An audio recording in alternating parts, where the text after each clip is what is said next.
Hello everybody, FrankieWuzHere here. Um, Sorry about the last episode being pretty short. Dog started to bark a little bit, so I ended the episode a bit early. I used some of our solid souls we had in our inventory, so that way I'd be able to level up one more time. Now, I know that I said that in the next episode we're going to go to Shin's Fortress, but I was speaking really fast just to quickly end the video. What I really want to do for that is I'm going to want to take on Havel to get his ring, so we'll be able to wear more equipment without medium rolling, and we'll also try to take on the Hydra. If I try to take on, I hopefully may kill him because he's a pretty easy boss. I don't believe I've shown the Hydra yet in recording, and I completely forgot to put on the new pyromancies that we've had. So I'm going to walk back and I'm actually going to put them on. Now I was trying to decide if I wanted to fight Sif the Giant Wolf, but that would require some grinding, and we might as well just do that after we go to Anor Londo and take on Ornstein and Smo. So we'll have to wait before we take on the good wolf.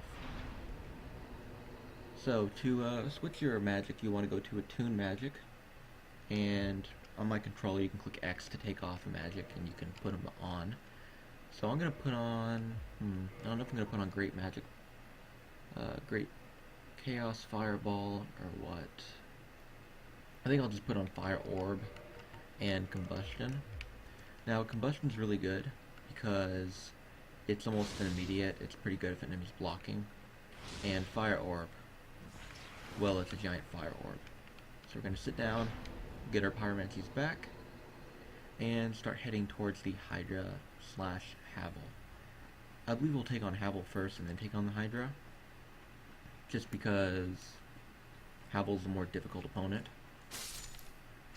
Gosh, I love my sword. We just gotta get the shield now. I'm not gonna even bother about picking up what they drop. They just drop moss, and we do not need moss anymore. We have more than enough for the rest of the game. In fact, I'm trying to think about where we would be poisoned at. Anywhere else in the game, I can't really think of any. I know we're getting stalked by a tree, but a tree's not a threat, so we'll keep moving. Anyway, this is the Darkroot Basin. As you can see, it goes down. In the night, we actually fought before, or hit before. Let's see, Twinkling Titanite? Yep. Good way to get Twinkling Titanite in case you do end up getting the Drake Sword. You can get the Drake Sword by the red Drake that is on top of the bridge earlier on in the game. You can go under the bridge, take your bow out, and use the left trigger to kind of zoom in, and then try to snipe him. You snipe his tail.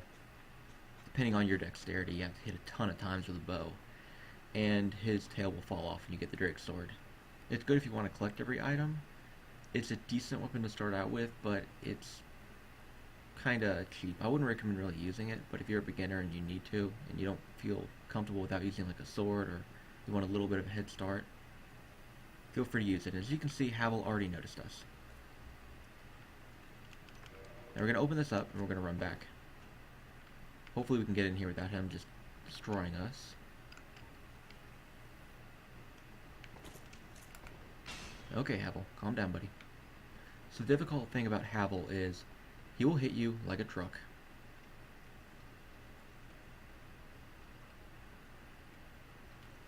But you can backstab him. Okay, I forgot we have our amazing weapon right now. Oh, I probably shouldn't have done this. Okay, if I were to get hit by that, that would have killed me.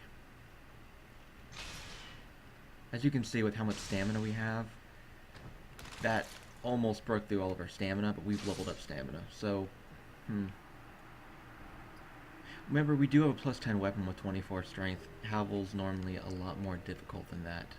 He did not really show me any justice there. But now, as you see, our equipment load went up by a whole 50%, meaning, what, we can go up to 22 carry weight now, so we can wear 7 more gear. So let's just put on this gear, I guess. Okay, that looks pretty lame. Pardon me, I'm gonna configure this real quick. Okay, is that still quick rolling? Yep, that's still quick rolling. So now we can wear all the thief set. We have the wolf ring on for 45 stability, or 40 stability, pardon me. Right? Yep, 40 stability, or 40 poise. Wow, I'm messing up today. But you might notice we have these crystal golems around here. You know, we can throw attacks at them. They are pretty... Okay, the frame rate drop. Now, you might notice that giant blue water ball that came towards us. That's the Hydra. You want to keep your shield up, keep your guard up. Do not get hit by that. It will kill you. A little bit early on in the game, you'll get hit in a single... I'm going to get hit. You'll get killed in a single hit from that. But these guys here, they drop, I believe it's blue titanite chunks they can drop. Or is it shards? Let's see. Yeah, blue titanite chunks. These can be used to upgrade your weapon all the way up to plus 14 if you have the ember. Here I was talking about make sure you don't get hit by it. And I get hit by it. So let's move out of the way. Thing about Hydra, he's incredibly weak once you... Wow, I do not want to die to the Hydra, that'd be pathetic. Let's keep backing up. But once you get in close to him, he can't do anything to you. You just keep your shield up and he'll only hit you slight chip damage. Let's kill off this one. Let's back away and kill off this one. Okay. So now that both these golems are dead. Okay, so Hydra will keep on spitting at you so long as you are... I messed up the roll there. But so long as you are not close enough to him. So you're going to have to run up as close as you can to Hydra. Okay. You can tell you did it right by... Remember not to fall forward into the ground, but he'll screech. So you hear his little yell. And then we take a single swing at him. We got the knight armor there. It's knight armor, so it's meh. Well, keep your shield up and swing at him. And cut off his heads one by one by one. He's more of an annoying boss if you ask me. So we can cut off the heads in one single swing when we two-hand it. But his entire body actually shares a health pool. So you're going to want to get multiple swings in. You don't want to like one-shot a piece of the body. Because let's say you do over damage. Like let's say a head has 100 health. And you do 150 to it. The entire Hydra will take 150 damage versus just the 100. So we cut off another head. Come on, Hydra. Let me get close enough. And it gets to the point where the Hydra will become a little bit more difficult to hit its heads. Because you'll have like a head all the way on the side and it'll be hard to hit. I've even had it to the point where the Hydra just straight up had no heads. Because I had done almost like perfect damage to his heads, I guess, and they were cut off. Come on, Hydra. Honestly, at this point, we don't even have to have our shield out. Because he's not going to land a hit on us physically. But I do it just for good measure. Like right there, I probably could have gotten hit there. So, wait for him to charge forward again. This might be a little bit tricky. I'm going to have to move more on the right. That way his head stays on the ground. Yeah. Messed up again. Yeah, all you have to do is just be very patient with this boss. If you have a bow and arrow, once you cut off a single head... Darn it. If you have a bow and arrow, once you cut off a single head, you can just repeatedly attack him from a range. Okay, I'm going to use my power attack next time, which is this.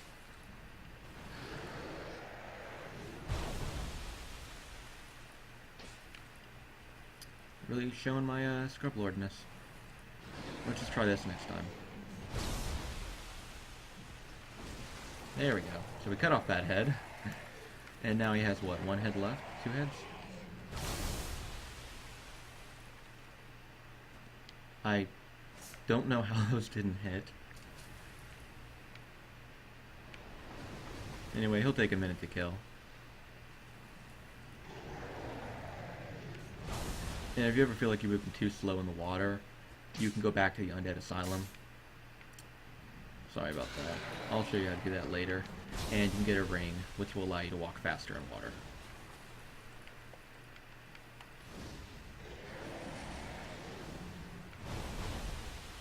Okay, I'm just going to aim for this head. Does that head even exist? Okay, yeah, it does.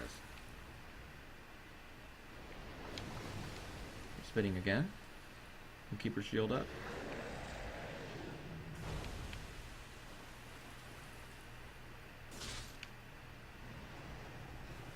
There we go. Now we've killed the Hydra. And he'll give us 5,000 souls and the Dusk Crown Ring. Now I want to make sure people can see what rings do. It gives you extra sorcery cast, which means, like you see how we cast Fireball 6 times, I believe it gives you a 50% increase in casting, so I'll be able to cast it 9 times. And as such, it just halves your health. Some builds are kind of glass cannon-y, where they have very, very, very low health, but they stack stuff like intellect, so that way in PvP or during certain boss fights, they can just use items like the Red Tearstone Ring, where when they're low on health, they do increase damage, and a helm you can get later on, a little crown, which will increase your damage by even more, but make it so you take more magic damage, and they use tricks like that to make it so they can one-shot a lot of bosses early on. Remember my friend had gone up in an intellect build, and he actually killed the Asylum Demon boss in a single attack with a single, just one normal magic attack. It was some Soul Spear or something like that. So, now we've taken out Havel, we've taken out the Hydra. Didn't even mean to loot that. But our next location we're heading to is Shin's Fortress. Now, you can fight against the Great Wolf Sif. You'll see him in a later episode if you choose to. But you have to collect 20,000 souls, talk to the blacksmith, Andre, and you're going to have to give him 20,000 souls for the Crest of Artorias. It will open up the door, the white door that was all the way over there. And in there's like one of the best ways to farm souls as well. I would recommend looking up Dark Souls 1 Forest Soul Farming or something on YouTube, and you'll find a video that will show you how to do it. And while we have enough time, we might as well try to face this guy. Now originally when you fight against this guy, he'll be a little bit difficult because he does have an attack where his polearm will try to grab you like that. If you get hit by that, it will hurt you quite a bit. He'll try to swipe at you, I think it's 3 times. Yep, there goes the 3rd swipe. He'll try to slap you with his weapon. He'll jump attack. You want to block that, or if you don't have enough stamina or stability on your shield, you want to just completely avoid it outright. And he shoots lightning as a ranged attack. Important thing to note is if you, let's say an enemy's attacking like right there, and see if I can get a perfect moment to explain. Right here he hit, I drop my shield, I raise it again when he's about to hit. So you can regenerate stamina while you're blocking. Don't just keep your shield up 24/7. You'll run out of stamina immediately, unless you're using a really good great shield. So, that's the Titanite demon killed. He gives 2,000 souls and a demon Titanite, which is used to upgrade some weapons. I believe weapons like the washing pole can be upgraded with those. But yes, we can give the Divine Ember we got in the last episode, killing the Moonlight Butterfly, to Andre. This will allow us to actually modify our weapon, as I can show you the modifications. We can turn our weapon back down to +5. We'd want to do this if we want to turn our weapon into a fire weapon. We can do that at the Catacombs, because you can only upgrade a weapon from +5 into fire. You can't turn a +10 weapon into fire, because fire has its own scaling all the way up to +10. We can also turn it into divine. What this does, as you see, is at the bottom left, it will reduce our strength and dexterity scaling on the battle axe, but it will make our faith scaling. It will give us faith scaling, meaning it will scale based off how much faith we have and give us magic damage off of it. Now, raw battle axe, I believe this just removes, what does it remove? Does it remove the scaling? No. I'm not sure what raw does, actually. I think it actually reduces the stats that you need to use it. No. I'll have to look into what raw does later on. But basically those are the upgrades we have. Let's go ahead and talk to Andre and we'll buy the we'll go ahead and buy the, where is it at? The weaponsmith box, the armorsmith box, and the repair box. That way we can actually repair some of our gear. I don't believe there's actually a reason to upgrade our shield. Let's look into our shield and see what happens when we upgrade it. We get increased stability. Yeah, just for the heck of it. We're going to be using the shield at least until we fight Orange Team the Smo. So I'll buy 9, which is how many we need, I believe, to upgrade our shield up to +5. And we'll have to use a consumable soul to upgrade it up to +6. Because we do have one more large Titanite shard. So let's go ahead and use this soul. Take those off the bar. And modify equipment into a +6 shield. Now the +6 shield, we had 52 stability at first, right? Well, now we have 57, which means we're going to be able to block a lot more. If you compare that to something like, let's say a dragon shield, we have a lot more stability with a grass crest shield. Shields like the eagle shield, I'd actually recommend using that if you fight Sif. You want to mainly block during his fight, just get underneath him, block when he goes to swing too much, and you'll be perfectly fine. Anyway, I believe those are all the enemies we need to face right now. I might look through my gear and modify it, basically switch around to see what's better or what I actually think looks cooler in my character. Because, I mean, hey, you know, fashion souls are the most important thing in the game, even though staying alive is the most important. And I said that in a previous episode. Anyway, I hope you enjoyed this episode. I hope you learned something or found entertaining that I constantly missed the Hydra attack. And just a note about the Hydra, very, very easy enemy. Just get a shield with a decent amount of stability. You can block its physical attack. Just get in close and just swing at it. I'd recommend using a bow though, so when we got to the point that I got to, you could just zoom in with your bow by using, I believe it's what your block key normally is, after you click Y to two-hand your bow, to actually be able to hit it from a distance. So, I hope you enjoyed the episode. In the next episode, we will be going through Shen's Fortress and taking on the Iron Golem. And from there, we'll see where we end up going. Alright, I hope you enjoyed. Thank you very much for watching. Goodbye.